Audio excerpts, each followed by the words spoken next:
Supreme court میں عام انتخابات کی تاریخ سے متعلق کیس میں جسٹس اطہر من اللہ نے اپنا اضافی نوٹ جاری کیا ہے۔ جسٹس اطہر من اللہ کا اضافی نوٹ 4 صفحات پر مشتمل ہے۔ قومی اسمبلی کی تحلیل کے بعد عام انتخابات 7 نومبر تک ہونا آئینی تقاضا ہے، جسٹس اطہر من اللہ نے لکھا ہے۔ مریم نواز نے ہمیں جوائن کیا ہے۔ مریم بتائیے مزید کیا لکھا ہے جسٹس اطہر من اللہ نے؟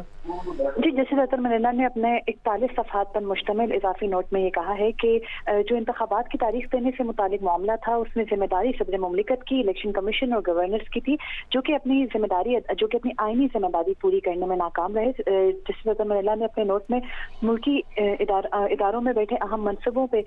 جو لوگ ہیں ان کو ذمہ دار ٹھہرایا ہے انتخابات میں تاخیر کا، اور یہ بھی کہا ہے کہ عام عوام کو انتخابات کے حق سے محروم نہیں رکھا جا سکتا۔ اطہر من اللہ نے کہا ہے کہ اگر عام انتخابات میں اسمبلی تحلیل ہونے کے دن سے دیکھا جائے تو 90 روز 7 نومبر کو مکمل ہوتے تھے، اور انتخابات کو 7 نومبر سے لیٹ ایک بھی دن نہیں ہونا چاہیے تھا۔ جسٹس اطہر من اللہ نے اپنے اضافی نوٹ میں یہ کہا ہے کہ جو نگران حکومت ہے اس کو جو ہے وہ تمام طرح اختیارات دے دیے گئے، جبکہ اس کا کام بھی انتخابات میں معاونت کرنا ہی تھا۔ اس کے علاوہ جسٹس اطہر من اللہ نے اپنے نوٹ میں یہ بھی کہا ہے کہ انتخابات میں 7 نومبر کے بعد ہر دن جو تاخیر ہوگی وہ جو ہے وہ آئینی خلاف ورزی کے زمرے میں آئے گی۔ جسٹس اطہر من اللہ نے ان تمام افراد کو جنہوں نے انتخابات میں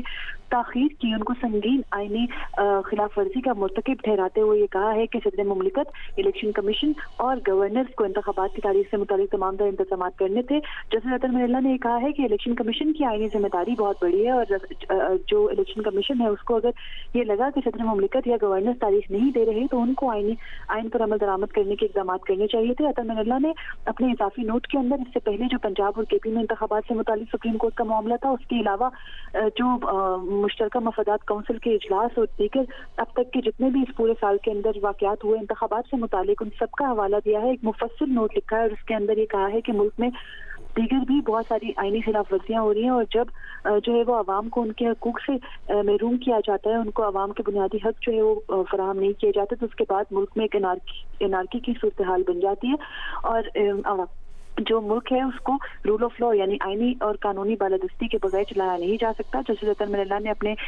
نوٹ میں یہ لکھا ہے کہ آئین میں درج تمام تر شرائط جو ہے وہ پوری ہونا لازم ہے، اور ان سے تجاوز کرنا ہر صورت سنگین آئینی خلاف ورزی میں آتا ہے۔ جسٹس اطہر من اللہ کا یہ نوٹ